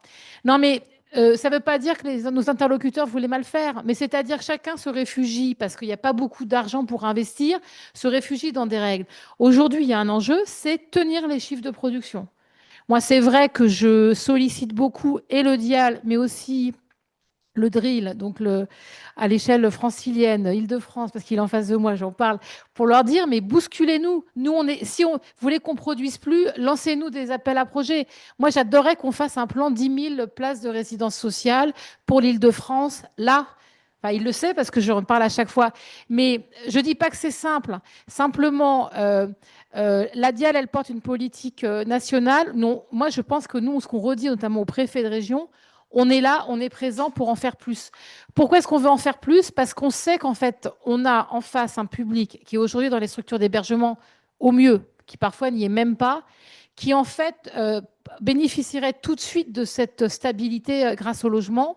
Mais c'est pour ça que voilà, il faut qu'on arrive à massifier cette action, avoir des bailleurs plus performants sur ces sujets-là. Il faut aussi qu'on améliore quelques enjeux de financement, notamment, moi je plaide toujours auprès de nos principaux financeurs, notamment la Banque des Territoires, d'avoir des prêts encore plus intéressants quand on fait du très très social. Et je le dis là à 15 jours du congrès HLM parce que je leur redirai évidemment. Mais je pense en fait qu'il faut qu'on arrive à massifier. C'est-à-dire que Le plan logement d'abord, pour moi, ce n'est pas une politique de niche qui traiterait un petit sujet. Vu les niveaux de précarité et les enjeux qu'on porte sur des publics en risque d'expulsion, des publics qui sont désocialisés, les personnes avec des addictions très fortes, les gens qui vivent à la rue depuis parfois plusieurs décennies, et les grands parcours de pauvreté que l'on connaît, il me semble important que ça soit un pilier, c'est-à-dire que dans la politique du logement, il y a la politique du logement d'abord, et donc même si c'est des objectifs évidemment plus petits que l'ensemble des objectifs assignés au logement social, il faut que ça fasse partie intégrante et continue de notre action. En tout cas, c'est moi ce que je pousse dans le cadre du mouvement HLM, qui accepte d'être un peu bousculé de ma part sur le sujet, mais qu'il faut quand même aussi parfois convaincre. En tout cas, ça, je pense que c'est extrêmement important pour qu'on puisse avancer et aussi, en fait, pour pas qu'on perde de temps. Vous voyez, aujourd'hui, il y a plein de solutions développées par les bailleurs sur la prévention des expulsions, qui sont souvent pas que des sujets liés à une précarité financière. Derrière la prévention des expulsions, on a des gens qui sont en rupture de plein de choses. On a des gens qui ont des troubles psy. En fait, on a des gens qui sont très loin, en fait, des services sociaux, du travailleur social, du responsable HLM, de ses voisins même. Typiquement, si on n'arrive pas à toucher ces gens-là, en fait, on va arriver à la catastrophe. On le sait très bien. Et c'est une perte de temps inouïe. Et donc, c'est vrai que pour moi, le développer ces approches du logement d'abord, c'est aussi gagner du temps et stopper en fait un effondrement personnel pour certaines personnes sur lesquelles après on a beaucoup de difficultés à agir. Enfin, je veux dire aussi que grâce à cette politique et aussi au travail de visibilité, enfin la Dial nous a poussé quand même, il y a les semaines, enfin il y a pas mal de trucs qui sont faits tout au long de l'année. Je pense qu'on a aussi redonné une visibilité et un visage au public dont on parle. Parce que là, on a parlé beaucoup de ce que l'on faisait nous. Il y a aussi celles et ceux qu'on loge. Bon, quand même, le fait qu'on ouvre des lieux, qu'on ouvre des résidences accueil où on peut discuter avec des personnes qui ont des troubles psychiatriques très forts, mais qui ont besoin d'un logement, qu'on discute avec des personnes qui ont des handicaps très lourds et qui n'arrivaient plus tout à se loger, qu'on puisse discuter et donner une visibilité, notamment parce que quand même, dans beaucoup de moments où on donne la parole aux usagers, qu'on puisse donner la parole à des gens qui ont bénéficié de cet accompagnement et qu'on les rende visibles, je pense que dans l'histoire actuelle de notre pays, c'est très important. Parce que les gens qu'on loge dans le logement d'abord, c'est quand même des gens qui vivent à côté de nous, hein, qui font partie de notre société et sur lesquels, évidemment, il faut que notre attention soit très forte. Et ça, c'est pour ça que c'est intéressant aussi que ça soit une délégation interministérielle, la DIAL, et que la DIAL quand même nous pousse pas simplement de chacun dans nos silos, mais plus largement, parce que c'est comme ça qui nous permet aussi de tenir ces politiques. Alors, notamment dans une période où voilà, on s'interroge sur notre avenir. Et c'est vrai que moi, c'est un peu ça l'ambition que j'ai. Et je ne vous cache pas, d'ailleurs, c'est ce que j'ai dit J'en ai rencontré combien? 8 ministres que j'ai rencontrés du logement depuis que je suis présidente de l'USH. C'est à peu près ça. Constamment, on leur a dit, vous ne touchez pas au logement d'abord, il faut l'amplifier. Et c'est vrai que de ce point de vue-là, Valérie Létard, qui connaissait déjà la question, voilà, on a pu discuter très vite, mais c'est quand même très compliqué parce que moi, j'ai plus envie de me justifier de pourquoi est-ce qu'il faut faire des pensions de famille ou des résidences accueil. Voilà. Merci beaucoup, Emmanuel Cos, pour vos propos. Pascal Brice, peut-être en rebond, quels sont les défis, les challenges du logement d'abord et peut-être aussi de la FAS pour les prochaines années? Ouais, j'ai envie de revenir à la discussion que nous avons eue. Tu étais présent avec ta ministre en juillet, avec le Premier ministre sortant, avec les associations de lutte contre la pauvreté, où nous lui avons fait part de ce que nous voyons toutes et tous en matière d'hébergement, de précarité. Et il a eu cette réaction qui ne m'a pas surpris, parce que je l'avais entendu de la même manière, par exemple, de la part d'Elisabeth Borne au plus fort de la crise de décembre 2023 avec le grand froid, où elle me disait, mais enfin, c'est 3 milliards d'euros, il y a encore des gens à la rue, c'est la faute des associations et des SIAO. Je caricature.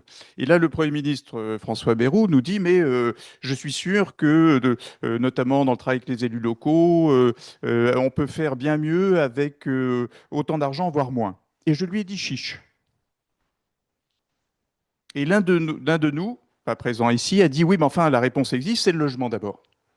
Et j'ai envie de dire oui, mais ça ne va pas suffire. Donc oui à 3000%.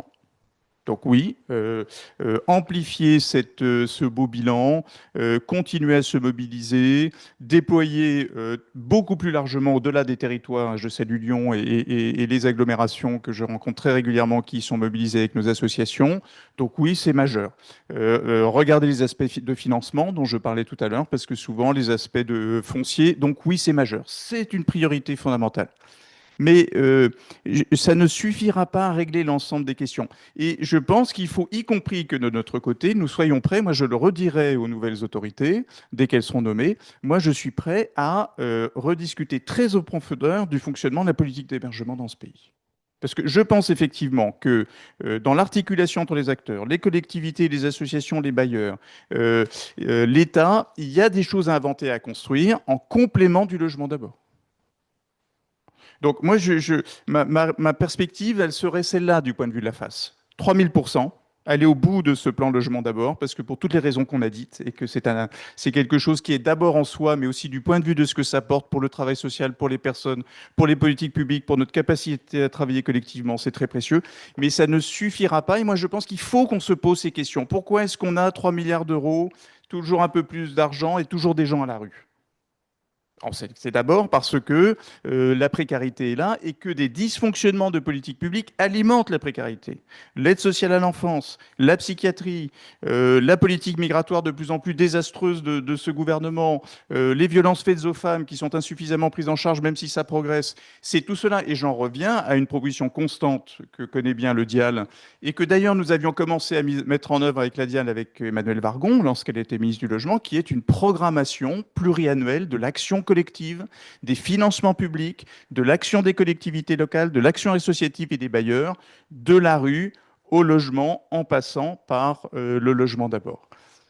Nous avons besoin de ça, qu'on sorte de visions qui sont des visions à l'urgence, de court terme, qui sont coûteuses pour les personnes, coûteuses pour les associations et le travail social, et coûteuses pour les finances publiques. Donc voilà, ce sont les perspectives. J'y ajoute un dernier point.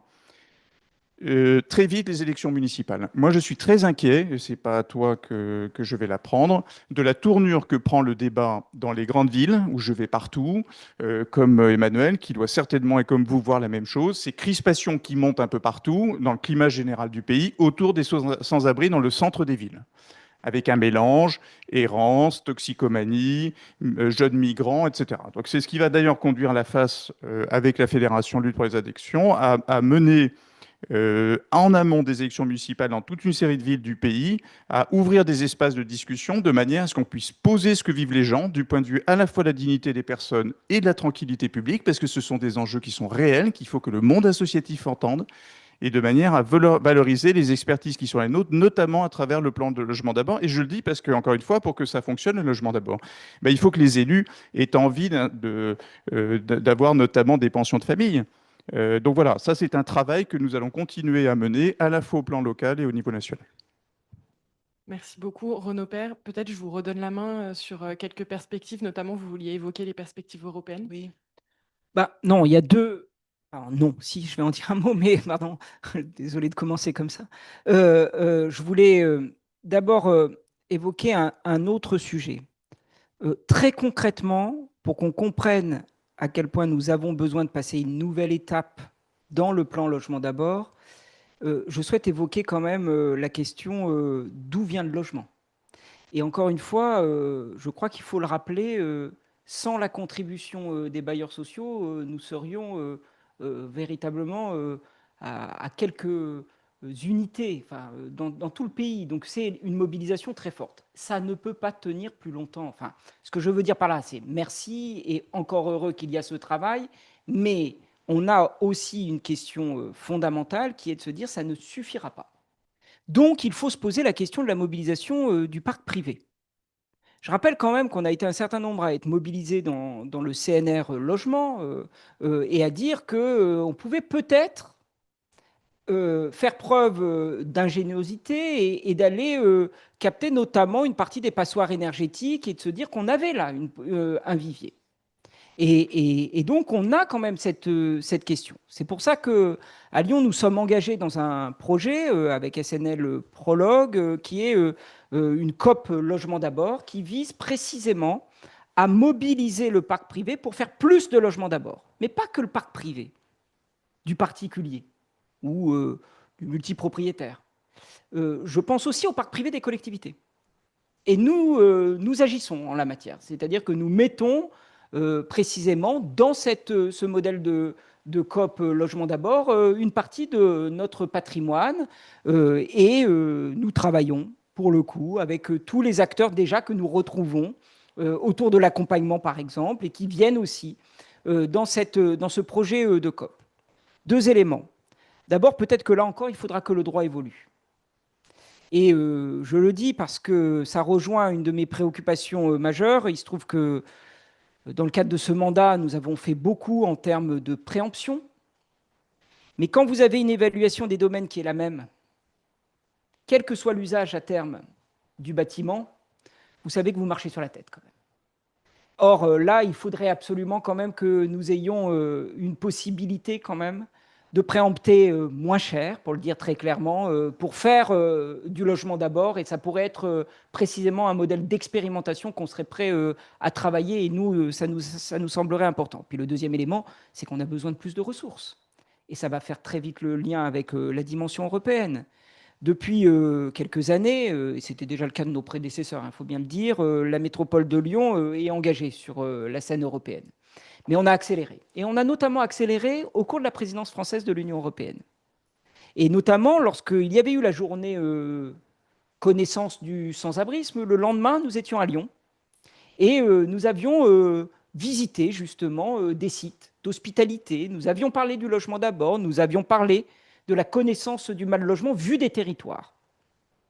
Depuis, et nous avions à cette occasion accueilli le commissaire Schmitt. Depuis, nous ne cessons d'agir.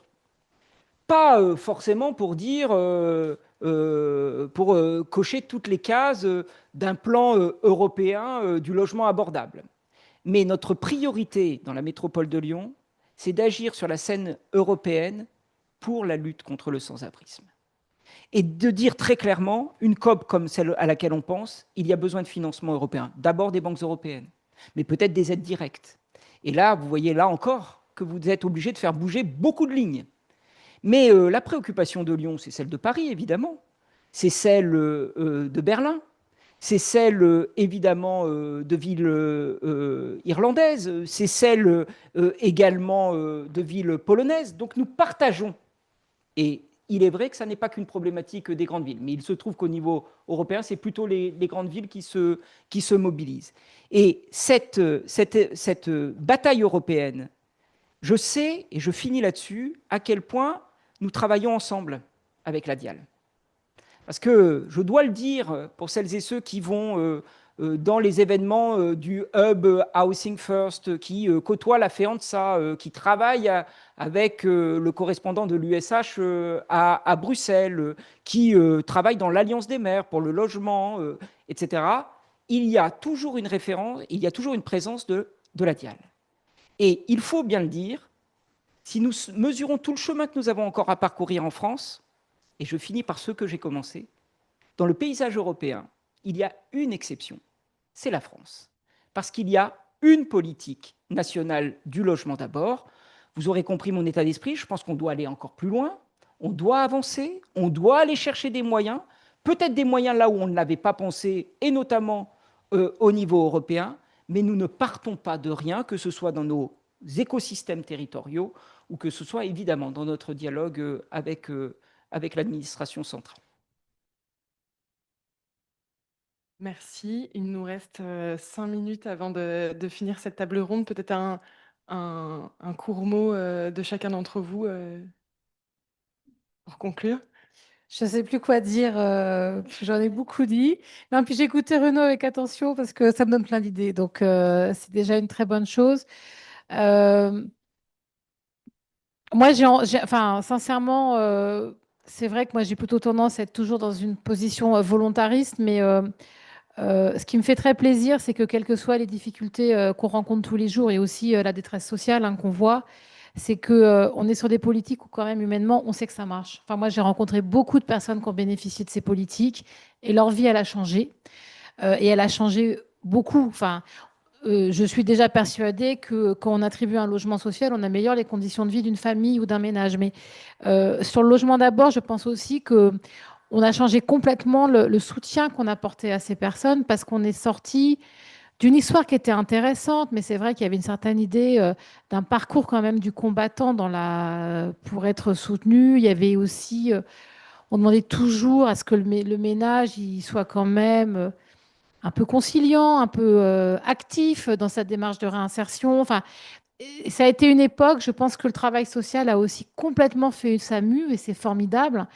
Et en plus, on a des résultats. Et je pense que c'est ça, en fait, qui nous. Moi, je regarde ce côté très positif.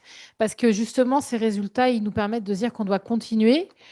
Après, certains peuvent dire aussi, c'est tellement dur, il y a tellement à faire qu'on peut être aussi découragé. Et je pense que justement, nous, notre rôle, comme avec ce que dit Pascal, c'est d'essayer de pousser tout le monde. Mais voilà, utiliser ces très forts résultats et ces transformations de vie qui ont été possibles grâce à cette politique, c'est ce qui doit nous permettre, d'une part, de continuer à la soutenir, qu'elle soit amplifiée, et ensuite qu'on fasse plus. Alors, je veux dire aussi qu'on fasse plus parce que, y compris parfois chez les bailleurs sociaux, il y en a qui me disent, ouais, mais on en fait déjà beaucoup. Ben, je dis, oui, mais enfin, tant qu'il y a besoin qu'on en fasse, on doit en faire. Ça, je pense très important de le rappeler. C'est comme quand on me dit, il y a plein d'argent et pourtant il y a encore des gens à la rue. Oui, bah, le sujet n'est pas le problème qu'il y ait autant d'argent. La question, c'est que tant que quelqu'un a besoin de nous, on doit y répondre. Et c'est très important qu'on continue à se mobiliser, qu'on ne banalise pas en fait la détresse sociale que l'on voit et qu'on côtoie, et qu'on continue à penser qu'il y a des urgences sur lesquelles on doit répondre. En tout cas, voilà, c'est ce que j'ai un peu envie d'avoir en tête, au-delà de ce que vient de dire Renaud, qui, je pense, est très utile pour la suite, et je le remercie. Pascal Brice. Oui, moi je remercie mes camarades de table ronde parce que je trouve que et merci à Jérôme et à vous-même d'avoir provoqué ça. Euh, Moi, ça me va bien cette table ronde d'aujourd'hui pour cette rentrée parce que euh, la FAS fait une rentrée combative. Je vais vous dire franchement, je suis un garçon gentil, on est tous des garçons et des filles gentils, mais il va falloir qu'on apprenne à être un peu moins gentil. Hein. Si on continue à nous asséner des pressions qui s'exercent un peu partout sur les associations, qui mettent tout le monde dans des impasses, il va falloir qu'on monte notre force. Alors, je sais que dans le secteur, c'est pas toujours facile. On me dit avec raison, oui, mais on est là pour les gens, on peut pas. Bon, on va continuer à travailler et à le faire intelligemment. C'est-à-dire en continuant parce que c'est dans nos gènes et puis parce que on est fait comme ça et que je reste convaincu qu'une société avance de cette manière-là, surtout dans notre secteur, en s'emparant de tous les espaces de coopération. Et ça, c'en est une superbe illustration. C'est-à-dire qu'on a là quelque chose qui est à la fois au croisement d'impératifs de dignité des personnes, et on voit bien ce que les gens vivent en termes de stabilité, d'autonomie, de capacité à se retrouver dans ces lieux-là, de tranquillité publique, parce que moi je maintiens que voilà, il y a dans les villes et ailleurs que dans les villes des inquiétudes qui existent, qu'il faut entendre, prendre en compte, et que donc les gens à la rue, c'est pas toujours facile à vivre. Et donc là, on a des choses qui apportent des réponses collectives, qui se construisent collectivement. Et puis, cette capacité que nous avons collectivement, et à nouveau, je remercie la Dial, d'être dans ces constructions collectives où chacun est à sa place. C'est-à-dire, les associations, c'est pas l'État. Euh, mais il y a un respect mutuel. On n'est pas dans des trucs dogmatiques, on dit c'est comme ça et pas autrement. Et donc voilà, c'est la raison pour laquelle, entre autres, nous allons évidemment du côté de la face à être des acteurs auprès de la DIAL, de l'État, de ces politiques-là, dans cette logique-là, qui est une logique de compatibilité, parce qu'on voit bien que sans ces moments de bascule, là, on arrive à des points où il va falloir quand même dire à certains moments, ça, vous le ferez sans nous, et vous allez vous débrouiller. Et c'est pas un propos vers la DIAL, plutôt vers le ministre de l'Intérieur si jamais il devait reprendre ses fonctions, et continuer à coopérer à chaque fois que ça produit d'aussi beaux résultats. Renaud Père, un dernier mot. Un dernier mot, il faut tenir bon. Emmanuel l'a dit, on sait qu'on a une politique dont on sait qu'elle marche. Voilà, on sait que ça marche. On sait aussi qu'on a encore beaucoup d'étapes. On a encore ce changement d'échelle qui était appelé quand même dans le deuxième plan logement d'abord. Il doit encore se confirmer. Donc, il faut tenir bon. Il faut d'autant plus tenir bon que les vents contraires sont là. qu'ils soient locaux. Tu évoquais évidemment les élections municipales qui vont sur ce sujet qui est un sujet saillant, qui est un sujet du quotidien des citadins, notamment, enfin des habitants et des citoyens et des citoyennes, donc qui est la question du sans-abrisme, des gens à la rue. Sur ce sujet particulièrement saillant, tout est possible. Et notamment, peuvent très vite dominer les contre-vérités, les raccourcis, qui visent toujours une chose, le rejet de l'autre. Donc, sur ce plan-là, il faut qu'on tienne bon. On a la chance d'avoir une délégation interministérielle qui est là. On a la chance d'avoir œuvré depuis 2018 et avant quand même, avec un chez-soi d'abord notamment. C'est très important. Mais il faut absolument tenir bon parce que nous avons encore beaucoup d'étapes à franchir ensemble. Merci beaucoup. Jérôme, je te redonne la main pour peut-être un mot pour conclure. Oui, merci beaucoup. Merci vraiment mille fois à vous pour cette discussion très libre et j'aurais envie de commencer en reprenant ton expression, disait on a besoin que l'État local nous bouscule. Je la reprends volontiers à mon compte en me disant nous avons aussi besoin d'être bousculés et ça vient bien illustrer, ce qu'on partage en introduction, ce caractère très collectif de la construction de solutions, de la réflexion commune et tout ça donne en fait beaucoup d'énergie et ça donne vraiment énormément d'énergie de vous entendre le croisement des regards. Ça montre aussi qu'il y a quand même un consensus très fort sur beaucoup de choses et que finalement on travaille là où ça frotte un peu, c'est quand même dans les angles et ça nous donne beaucoup d'énergie. Ça tombe bien parce que c'est ce qu'on cherchait aussi avec ce bilan à mi-parcours d'un peu d'envergure, c'est se redonner l'énergie et l'élan pour aller au bout de la deuxième partie du plan. La deuxième chose aussi, en vous écoutant, c'est que entre les lignes et un peu en sous-texte, il y a aussi une vraie place que vous avez faite et donnée pour ce que je dirais tout le back-office, en fait. Dans un registre voilà, plus administratif, plus technique, et pas celui effectivement de la vigilance politique, de ce qui a été exprimé, voilà, qui relève un peu d'un autre niveau. Et je voudrais le souligner un instant aussi en pensant à tous ceux qui nous regardent et qui nous écoutent, qui sont dans les services déconcentrés, qui sont agents de l'État sur les territoires ou dans les collectivités, qui travaillent tous les jours parce qu'ils savent qu'on est engagé dans une sacrée feuille de route de transformation du secteur. Et voilà. Et le back-office, il y a l'ingénierie, voilà, il y a la vigilance de tous les jours, ce que vous faites, et puis chacun à sa place et dans son rôle. Et puis au niveau plus administratif, on porte vraiment une transformation très en profondeur. Un jour, on nous a dit, parce qu'on présentait au service déconcentré, qu'on faisait la révolution du secteur. Une collègue qui est dans le 13 qui se reconnaîtra, j'ai retenu l'expression. Et on en a besoin, je crois, pour aussi remettre à niveau tout l'outillage du secteur et d'une politique publique qui a pris énormément d'envergure sans qu'on arrive vraiment à suivre. Je prends quelques exemples, et j'étais content de les entendre citer, hein, sur la grille européenne, la grille Ethos. On est précisément en train de la transposer et la transposer dans le SI-SIAO. Le système d'information du SIAO, c'est un énorme investissement sur plusieurs années qu'on fait pour le remettre et en faire un vrai outil de pilotage de suivi des parcours des personnes. Et puis, on va pouvoir progressivement interconnecter des SI et des gestionnaires de résidence sociale. Il y en a certains présents dans la salle. Et puis, en faire plus au fur et à mesure. Sur les SIAO en tant que tels, il y a le renfort des moyens, c'est une chose, mais il y a aussi tout un axe à la fois sur les pratiques, la documentation. On travaille un guide d'évaluation sociale, guide écoutant 115.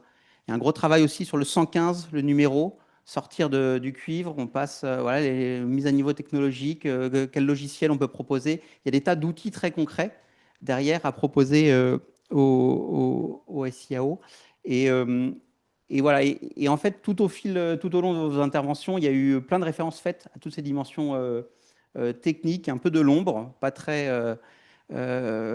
les plus faciles à mettre en avant. Et puis on sait qu'il reste aussi beaucoup à faire, mais ça me permet aussi de saluer le travail de tous ceux qui essaient de déployer tout ça sur le terrain au quotidien. Et puis la toute dernière chose, c'est cette idée de visibilité que tu partageais. J'y suis très très sensible et elle fait écho à un axe qu'on porte maintenant depuis un peu plus d'un an, depuis un peu plus d'un an à la Dial, qui est d'ouvrir la donnée, de partager les résultats, y compris en assumant ce qui ne va pas.